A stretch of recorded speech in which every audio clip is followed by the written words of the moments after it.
understand your landscape of what you do today and your process. One of the first questions you'll always hear anybody on our team ask when somebody has a big question, and I'll probably throw it at you if you have a question later today, is, well, what do you do today? How do you do that today? Because it's good to understand what you do today and then figure out how that obviously plugs into tomorrow. One thing I can tell you that we're going to do, right, and this is important to note, so we got a $21 billion difference, right? So everybody wants us to rebuild the system to be able to do exactly what they do today. Well, why would we rebuild a system to get us back to the $21 billion difference? That doesn't make sense. Our leadership always says, if you just take a problem and you throw a system at it, well, now you have a more expensive problem, right? So we got to make it better.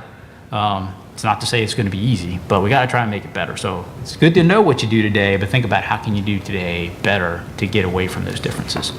Some contact information for me in our program. Chris Beck's our program manager. He sits out in our office in Parkersburg. We're fully supported by our FRB team. They do our development cycles and everything. This is all out. There's a couple website links there as well. I did scrounge up some data last night. It's not in the deck for presentation, but I've referred to a couple of those numbers today. So about $21 billion last year, I said, for DHS for FY18 that we show through GTAS. Your top trading partner was DOD. DOD was first at the gate on this. They actually asked for this system, so they're active and they're in it, which is unusual for Treasury to have DOD to the table first versus last. So that's a big win for us. So they're in there doing agreements now. They're waiting to broker agreements with their civilian side trading partners. So that's a good position for you guys to be in terms of having them there. Your second largest trading partner, $4.5 billion last year of that $21 billion activity was really amongst yourselves, and that makes sense, right? You're big organizations. You got a lot of stuff going back and forth. So that's a good place to start to focus. In terms of where you rank out in our difference, we do 5 scorecard periods. We do that 5th adjustment period. So Q5, you guys ranked out 6th on the list of offenders. We have I think there's 93 or so agencies. So you're 6, you're top 13. We're shooting for the top 13 as our big group. The top 13 agencies comprise 98.5% of the IGT buy sell volume. So you're right smack in the middle there. I can tell you as of Q1 though, you're down to 10. So you're doing better already. In Q1 for FY19, you dropped down to 10th on that list, and that ebbs and flows. So I'm kind of saying that as a tongue in cheek there. You're doing well. It's a big number. Good example of sort of where you evolve to and where you end up.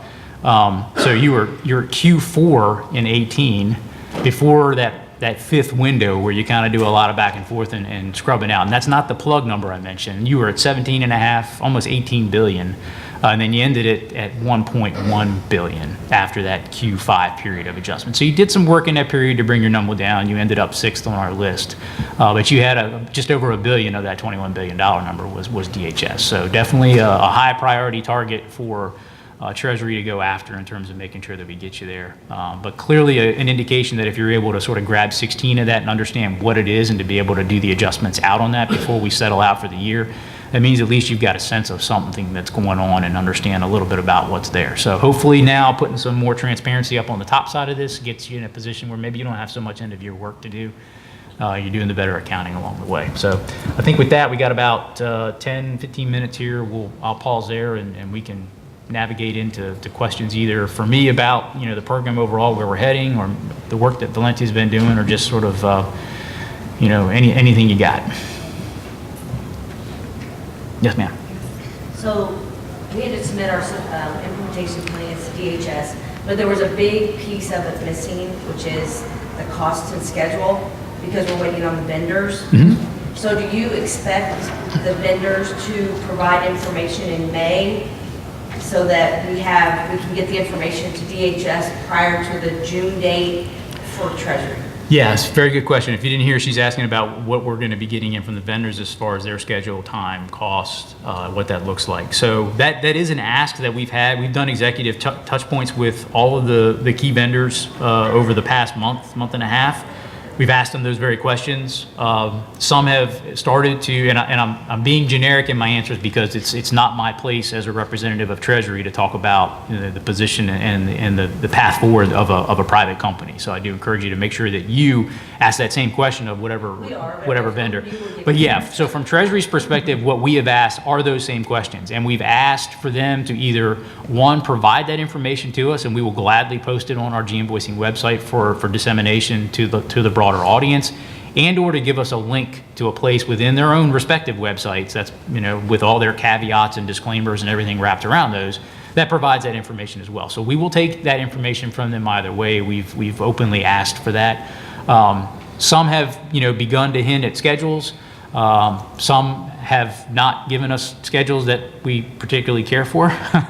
Some are talking about cost, some are talking about no cost, or cost, I should not say no cost, no additional cost, costs that fall within existing contractual relationships that you have with them as far as upgrades and things of that nature. So there's a lot of variance in there, and I don't want to get into too much specifics, but to directly say, yes, we have asked for it, we hope to have links to it. We recognize that there's some that may be there, there's some that may not, and important note about the implementation plans. Want them by June. Certainly understand that there's going to be some unknowns, question marks, TBDs wrapped around some things, the vendor piece perhaps being one of those. But we're going to get quarterly updates. There's part of this is asking for quarterly updates from everyone on these plans. That's a piece of this. We don't want, it's not a one and done. So give us what you know, and then we're going to come back. Probably the next hit's probably going to be in the Q1 of 20 timeframe where we want another update. We haven't settled on the date yet. But so we want to get into a quarterly sort of update of where you're at, and we've told the vendors the same. We'd like to see that, and we really want to get them sort of off cadence a little bit, so maybe they're pumping that to us a month or so ahead of when your deliverable is, so you have that. So again, that's best we can do. Like I said, we're cracking the whip on them pretty hard. Got some information, but it's really it's their world to sort of disclose some of that unless they give us permission to host it. Yes, sir. Brand new to DHS, and actually hadn't heard about Invoicing before I got here. Okay. But do you have a sense of when it would be appropriate for us to start working on, say, a pilot with maybe one of our internal trading partners within DHS kind of thing?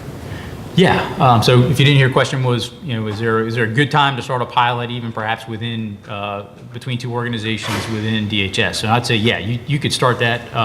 You start that tomorrow if you'd work through the process with us as far as getting an account set up. So there's some upfront legwork that you need to do to establish an account.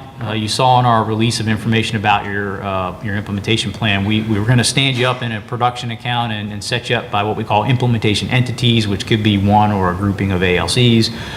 In your case, I would think more along bureau lines, probably within DHS is probably where you guys may land. I'm just guessing there, but yeah, certainly once you have a production account set up, you could begin exchanging information at the general terms and conditions level immediately. That's available in production. We have agreements between DoD components now that are in production, open. Basically, the status is called open for orders, meaning both sides have approved those and they're open and available to have orders placed against them. Guessing you probably wouldn't go beyond that, although you could potentially manually put orders into the system and keep some information in from a pilot perspective. We do have a QA region where you can kind of do some of these things as well, but given the fact that we've at least got the first two steps there and then the performance steps coming pretty soon, I'm encouraging folks to just go ahead and take a look at what it means to come to the production environment and look there. And probably one of the best things is where we sit in the calendar right now. So you're hearing this today, you got a lot going on. But between now and the end of the fiscal year, it's really a great time to work on getting that production account set up. Agreements often get cracked open for the start of the fiscal year. So the start of 20 is a great opportunity to start to pour in your agreements from that perspective and maybe get them going then. So, yeah. And yesterday we talked about it a little bit in the elimination session. September 20 this year, we are requiring or asking components to start entering their GT&C across DHS. So you'll start to hear more deadlines as we start to review the implementation plans of exactly when you guys can start using it and brokering across DHS. Okay. That's good to hear, and that aligns with DoD's internal mandate as well. So that's a good thing for you guys, considering they're a pretty heavy trading partner. So that means that really you'd be in a place where you could have some active production agreements going into 20 between not only amongst your own organization but with DoD as well. And that's almost half your pot there really. So yeah. Yes, sir. What is the transition plan for agencies? And I'm asking because we keep hearing that if you don't have the agreement, or if an agreement will pass June 2021, you're not going to be able to kick an iPad. and we got agreements that multi-years, and they're already in the work. Yeah. So that's gonna, what's the transition plan for that? Yeah, so, okay, 5 minutes, I'm seeing the sign in the back. So the question was sort of the transition plans. This is, the label that we've sort of thrown on this is what's up with the in-flight activity, right? I mean, system implementations are tough because you don't go off on one and on another. There's this bleed over period. And that's a piece that admittedly we have not had, the most solid answer to. We initially had an incremental mandate that incrementally was calling for stepping through the system to be, you had to have agreements here, you had to have orders here, you had to have performance here. That was basically voted down by the FMSC to go to a single mandate. And now as we've come back, now vendors are looking at incremental, agencies are now back to looking at incremental, so we've kind of come full circle. But yeah, short answer there is our program team's looking at what it means and what the capabilities can be within the system to support the concept of the in-flight activity. We recognize you could have done an agreement this morning that's going to span into 2025. You're going to start doing orders against that. Things are going to be all a mess when we roll over from June 30 to July 1 in 2021 and what happens there. And I don't have all the answers to that yet. I would love to see us go back to some form of what that looks like incrementally to be able to put that. We're not there right now. We've put that stake in the sand. We want to see what the plans come back. What we've asked agencies to do is to try their best to assess what that data looks like. If 50% of your world's going to be there in 2021 at mandate period, let us know that. If it's only 10% of your world, let us know that. But it's one thing to sort of, as you did, raise your hand and ask the question. What we'd like to see is what's the data that supports the asking of that question. What's that look like? What's the landscape of that information look like? I think that's going to have a big driver, and it's not me that makes that decision. It's leadership that's well above me that makes the call as to how we ultimately do that. The concept of what happens on July 1, 2021 is the big question everybody has. Have we locked out IPAC and you no longer go into IPAC? I think, hope my leadership wouldn't be mad if I just sat here and said, can we really do that, right? Can you really stop buy-sell activity on July 1? But we've got these things called scorecards that your leadership hates to see red on. And G-invoicing is going to be on these scorecards very soon. So depending on where you're at, you could have a lot of green or you could have a lot of red on your scorecard. And that is really one of the only whip-crack enforcement methods that we have from a fiscal service perspective, aside from just pulling that lever and saying no IPAC accounts are open anymore. That's a tough game. Maybe we get there at some point, right? So anyway, a very good question. Team's working really hard on trying to formulate some better policy wrapped around that, but convey it out to us. Let us know in your plans. Probably one more question, I think, based on the 5-minute clock. Anybody else? No? Okay. Oh, sure, go ahead, follow up. The remittance and settlement information, I think, was covered that it will be part of at the end, at the tail end of the performance. Yes. Would that be part of 2.3 in August? Very, very good question. Thank you for asking that. So yeah, the performance spec was augmented this week, put out to the production site that includes now remittance information, basically the pullback of data from IPAC to say, hey, we settled this transaction, some ref nom, some additional stuff that goes. So when you make a call into G-invoicing or go through the UI and look at your performance information, at the end of the game, after it's settled in IPAC, there'll be some additional stuff there to let you know that it's settled. So really what we want the world to do now is don't go to IPAC and pull down your IPAC information. Go to G-invoicing and pull all your information because we're going to have everything in G-invoicing. We're not sending everything to IPAC. We're just sending enough to settle it. So your big picture is going to be in IPAC. That's on the spec.